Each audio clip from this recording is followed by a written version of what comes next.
on a obtenu des cartes de biomasse moléculaire microbienne, donc d'abondance des micro-organismes, de diversité bactérienne, on verra la diversité des champignons après. Et donc, dans ces cartes, on voit des zones bleues qui sont froides, où il y a moins d'abondance ou moins de diversité, et des zones rouges, marron, qui sont un peu plus chaudes, où on a plus d'abondance, plus de biomasse ou plus de diversité. En France, il n'y a pas de sol mort. Donc déjà, j'élude un peu cette théorie un peu fumeuse. Il n'y a pas de sol mort d'un point de vue microbiologique. J'en ai jamais rencontré, mais on a des sols quand même qui sont plus ou moins vivants. Et autre paramètre important, c'est qu'on voit qu'on a deux cartes différentes entre la biomasse microbienne et la diversité bactérienne. C'est-à-dire qu'on peut avoir des sols qui ont peu de micro-organismes mais très diversifiés, et puis des sols qui ont beaucoup de micro-organismes mais peu diversifiés. En fait, tous les cas de figure sont possibles. Et donc, ce ne sont pas les mêmes paramètres de l'environnement qui vont gérer la quantité et la diversité des micro-organismes. Alors, si on regarde justement les causes naturelles et un peu moins naturelles qui vont gérer notamment ce qu'on appelle l'abondance des micro-organismes, la biomasse microbienne moléculaire, tout d'abord, c'est le type de sol qui va gérer cette quantité de micro-organismes. C'est qu'on parle de type de sol, c'est la texture, le pH, le taux de matière organique, le type de matière organique, etc. etc. Et en deuxième lieu, c'est le mode d'usage du sol qui va aussi influencer fortement l'abondance des micro-organismes dans le sol. Et quand on classe ces modes d'usage, alors de façon assez grossière, entre forêt, prairie, grande culture céréalière et puis vignes vergers, on peut voir qu'on a moins de biomasse microbienne dans les sols agricoles par rapport à des sols de forêt et de prairie qu'on pourrait appeler dans des écosystèmes naturels ou semi-naturels. Bon, il y a une certaine forme de logique, hein. On sait que les pratiques agricoles peuvent agresser la vie microbienne, notamment les pratiques mécaniques ou chimiques d'engrais et de pesticides, et qu'on a aussi moins de carbone dans les sols agricoles que dans les sols de forêt et de prairie, et les micro-organismes sont quand même fortement reliés à ce qu'ils trouvent dans le frigo, c'est-à-dire que plus ils ont à manger, plus ils se développent, notamment d'un point de vue quantitatif.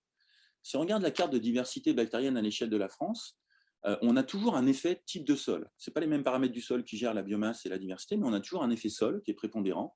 Et en deuxième effet, on a aussi un effet mode d'usage, mais là, on a une séquence inverse avec la quantité de micro-organismes, c'est-à-dire qu'on a plus de diversité bactérienne dans les systèmes agricoles, grandes cultures, vignes et vergers, en comparaison des systèmes forêt et prairies. Et ça nous a fortement surpris. Alors, les agriculteurs étaient très contents, parce qu'ils sont souvent stigmatisés sur le fait qu'ils baissent la biodiversité. Ben, dans les sols agricoles, on a plus de diversité bactérienne. Alors ça, on l'explique par le fait que l'écologie des bactéries est très particulière. En fait, ce sont des organismes très petits, avec un temps de génération très court, ils peuvent se multiplier très rapidement. Et donc, dès qu'on crée un peu de perturbation, en fait, ils vont réagir.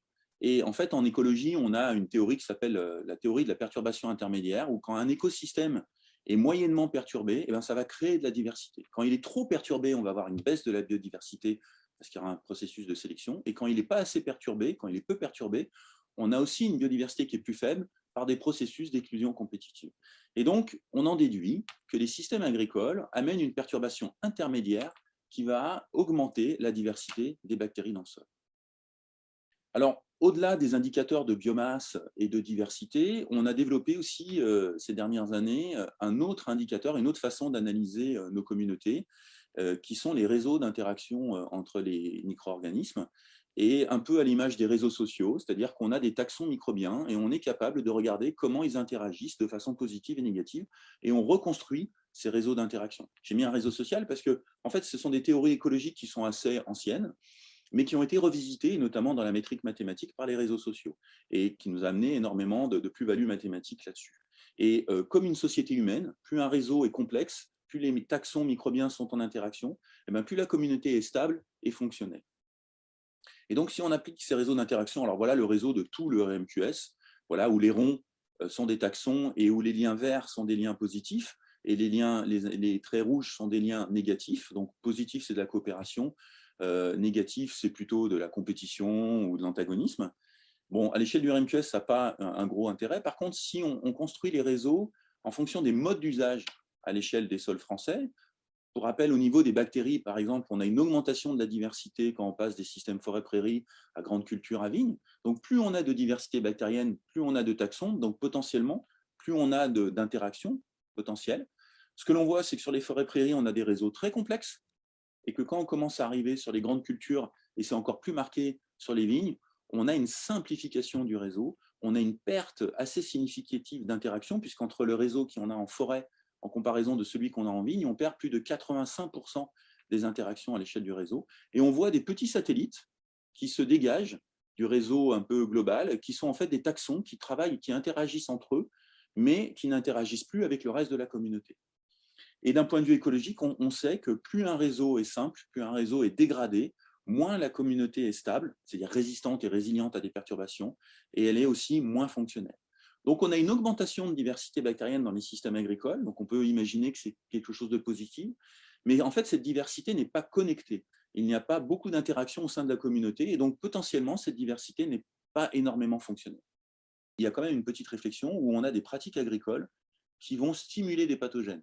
Et des pathogènes, alors là, quand on parle de pathogènes, c'est tout type de pathogènes, animaux, humains, végétaux, mais les pathogènes végétaux en font partie. Ce qui veut dire qu'on a des pratiques qui stimulent des pathogènes qui, potentiellement, vont stimuler des maladies sur la culture. Donc, on est dans un cercle peu vertueux où des pratiques stimulent des maladies sur les cultures, et donc il faut aussi mettre en place d'autres pratiques, type protection des cultures, pesticides ou autres, pour améliorer la santé de la culture et donc la production finale. Donc on est dans un cercle peu vertueux qui peut nous faire réfléchir.